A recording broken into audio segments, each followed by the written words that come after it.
the Big Ten, we all know this now, isn't what it used to be. Now, Urban Meyer could build a powerhouse at Florida overnight.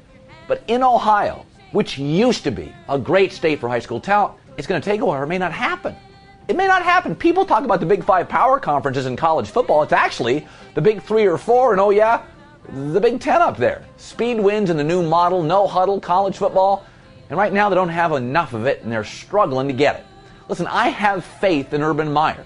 But in the Big Ten, just because you want to get faster doesn't mean you can.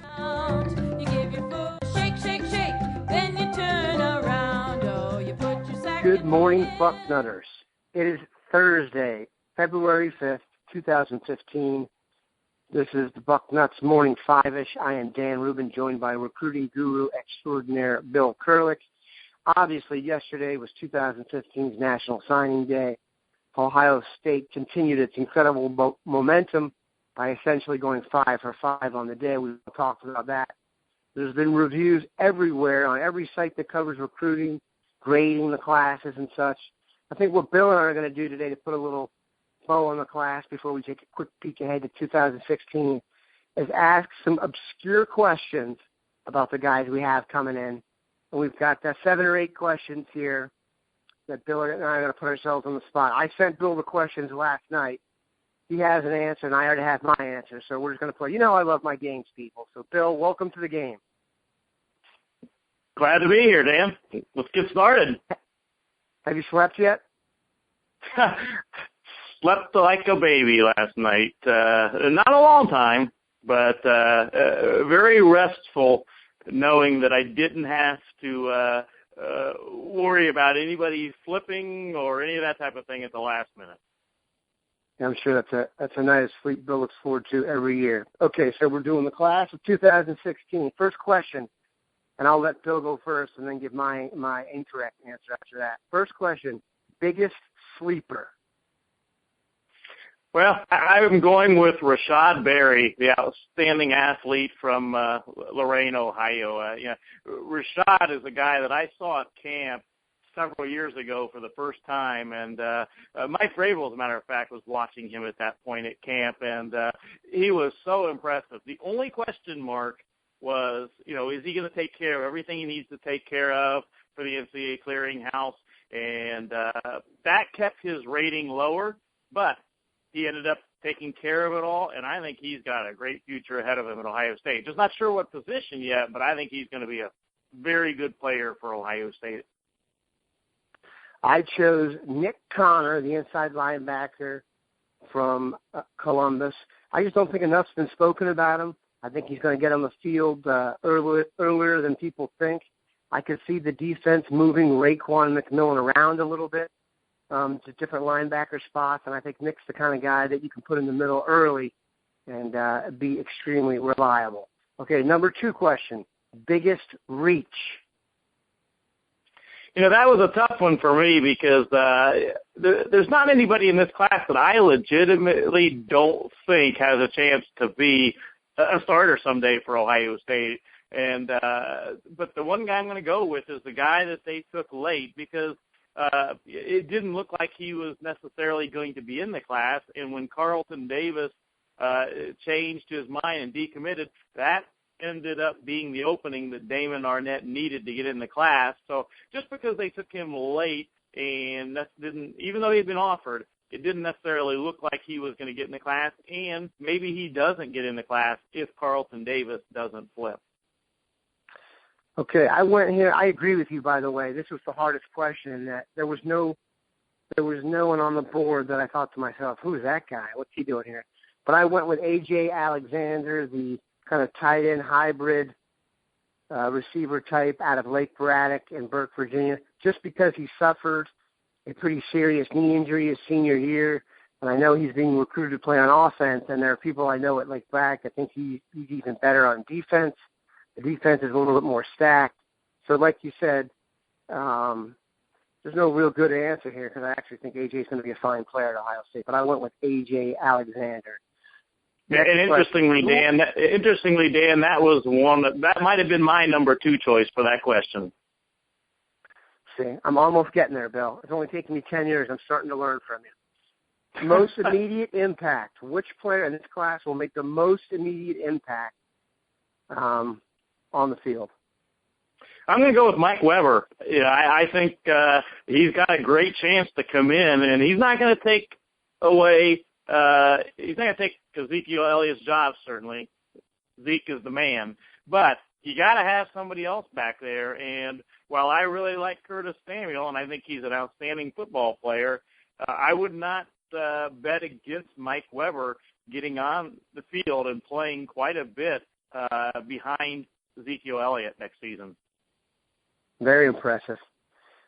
Ezekiel and Mike are more similar body types, too, I would say. My most immediate impact guy, I'm going to go with the guy, Jashawn Cornell.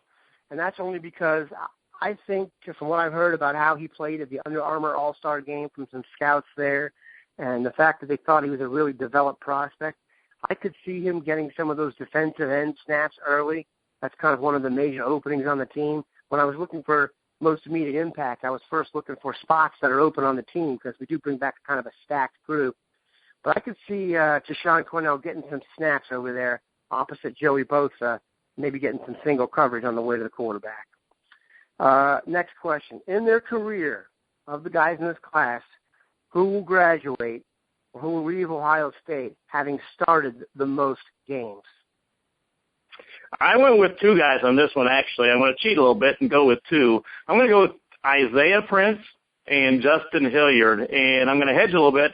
I think both of them are going to be starters their second year at Ohio State. If you read my story yesterday on Isaiah Prince, he feels like he's going to get on the field next season as a freshman a little bit as Taylor Decker's backup, and then they told him that they look at him as the guy that potentially succeeds Taylor Decker. And I think Isaiah Prince, you give him a year in the weight room and all, I think he will be the guy that succeeds Taylor Decker at that left tackle spot. But I also think that Justin Hilliard is going to move into the starting lineup his second year. I think he's going to take the place of Darren Lee, that linebacker spot. So, you look at those two guys, I think they're both going to be starters by the beginning of their second year at Ohio State. I think Darren Lee will likely head off to the NFL after next season. And, it just depends on which one ends up staying his full 4 years of eligibility, Prince or Justin Hilliard. I think one of those two will get the most starts.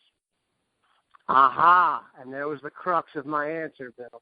I wanted to go with either one of those guys, but my fear was they were going to leave school early, so I went with Matthew Burrell, the guard from Woodbridge in Virginia, Hilton High School, just because I have a feeling if he does crack the starting lineup early, guards don't tend to leave school early.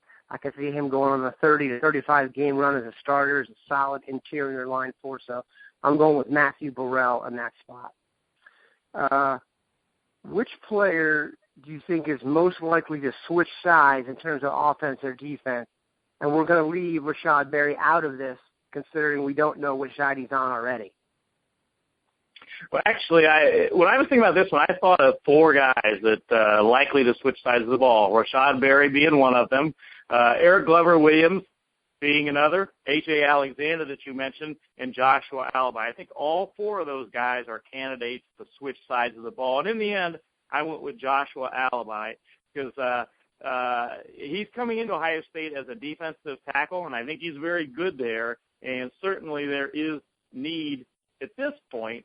But, in talking to his coaches at Detroit Cass Tech and watching Joshua as well on tape, I think he's got a chance to be a great offensive lineman. Coach Thomas Wilcher at Cass Tech says he thinks he's a better offensive lineman than defensive lineman. The former Cass Tech defensive coordinator, Jermaine Crowell, raves about Joshua Alibi as an offensive lineman, thinks he can be an NFL offensive lineman. So I'm going to go with Joshua Alibi coming in as a defensive lineman, but eventually switching to the offensive line.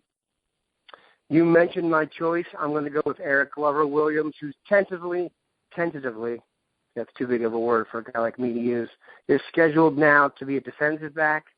I had the good fortune, I think you were standing next to me, to be at, was it the camp before even his junior year? Maybe it was a camp before his senior year, in person, and watch him run routes. And there is I have never seen short level quickness like I've seen from Eric Glover-Williams. when you talk about putting someone in that kind of like that slot, Jalen Marshall kind of role with that type of explosiveness, he really is one of those get the ball in his hands and take it to the house kind of guy.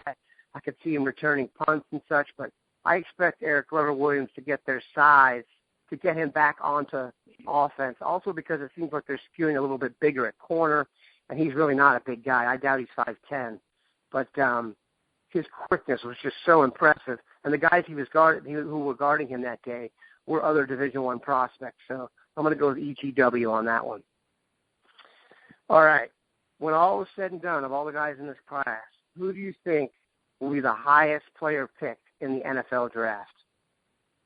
I think this one will surprise our Bucknuts listeners a little bit, but I'm going to go with, and hear my reasoning on this, I'm going to go with Torrance Gibson as the highest pick, because I feel like I've got two shots for him to be a high pick. Number one, he stays at quarterback, and we all know who gets picked highest in the NFL draft. If you're a top-notch prospect, that's the quarterbacks. They are the highest pick guys. So if he stays at quarterback, he's got a chance. If he's good enough to be the quarterback at Ohio State and do, the things that develop into a passer and all, I think there's an option there. But what if he switches to wide receiver? If he eventually switches to wide receiver, I think you've got a high first-round NFL draft choice in Torrance Gibson at wide receiver. So I'm going with Torrance Gibson. Very interesting choice. Very interesting choice. I went with Isaiah Prince. I think the classic left tackle is still my son was homesick from school yesterday and watched The Blind Side. You still need someone to protect the quarterbacks. As the cost of the quarterbacks goes up, so do the need for great left tackles. And it does seem like when the mock drafts and the drafts come out every year, the top 2 or 3 left tackle prospects who fit the mold, and as we've discussed earlier, Isaiah Prince not only fits the mold now, he fits the mold of the modern athletic left tackle. So I'm going to go with Isaiah Prince for that. Okay, first player on the team to become a full-time starter, to have his name first listed on the depth chart. I'm going to go again with Michael Weber. I think he's got a great chance to be the guy that takes the place of Zeke Elliott. And again, I think at this point, everyone would be a little surprised if Zeke Elliott is not off to the NFL after next season. I don't think any of these guys are going to be full-time starters as freshmen. There's just too much talent on that Ohio State roster right now. But I think Mike Weber has a great chance to take Elliott's place the year after. Of course, we got Kareem Walker coming in, so he may have something to say about that, and then Curtis Samuel. But I like Mikey Weber. Those are what you call first world problems. Okay, my choice was Justin Hilliard. I just see him getting on the field a lot. I don't know what's going to happen with Josh Perry even this year. Who knows? They can move him around a little bit. And I also agree with you 100% that Darren Lee is playing his last year of college football before he goes and gets paid quite handsomely on Sundays. So I just think Justin Hilliard has the best chance, given the fact there'll be 2 spots. Okay, here's one, and I took a stab at this one. Who's the player in the group most likely to leave early for the NFL? I went, Dan, with a guy you've mentioned as one of your picks on one of the other questions. I went with Eric Glover-Williams. He's coming in as an athlete, could play either corner or as a slot receiver for Ohio State. And I think if he develops into a great cover corner like I think he can, those guys are in high demand in the NFL. The great cover corners, the NFL's a passing league. You've got to have them, and I think they could be knocking at Eric Glover-Williams' door after his 3rd year at Ohio State. Okay, I went way off the board on this one, so I'm going to be really proud of myself if I'm right. I went with Kevin Fetter, the offensive lineman from New Jersey, and this is why. He is the size of a mountain, and I believe Ed Warner, as Urban Meyer referred to him yesterday, has turned into a magician, or he's a magician, and I could just see Fetter having 2 years as a starter, looking incredible, and NFL people just salivating at the size of a tackle of that ilk and him making the jump. So I tried to go off the board with a crazy pick there. I hope you guys enjoyed that. That was fun. What we'll do is maybe after this year, I'll keep a copy of this, and Bill and I will have another one of our riveting BM5s where we go through and see who was right and who was wrong. If you're going to bet on who is more likely right or more likely wrong, I think your money should be on the Kurelic side. But, Bill, before we put this show to bed, obviously, recruiting never stops, especially for 365 days a year. Bill Kurelic, you got a story out today, another great one, the 2016 Ohio State Hot List. For those who don't know, Bill puts these together, and they change and evolve over the course of the year. They're kind of a combination of how good the player is, how much Ohio State wants him, and how much he thinks he'll end up at Ohio State. It is premium content, so I'm not going to give it away. But I'll tell you what did stand out to me on the list, Bill. There's only one quarterback of the top as I look through here, 24 guys on here. You only have one quarterback. Isn't that kind of unique to have a class with just one quarterback in it? And do you think that's a result of Ohio State now having 6 on the roster and becoming kind of quarterback you? Yeah, I think it is. I don't expect Ohio State to take 2 quarterbacks.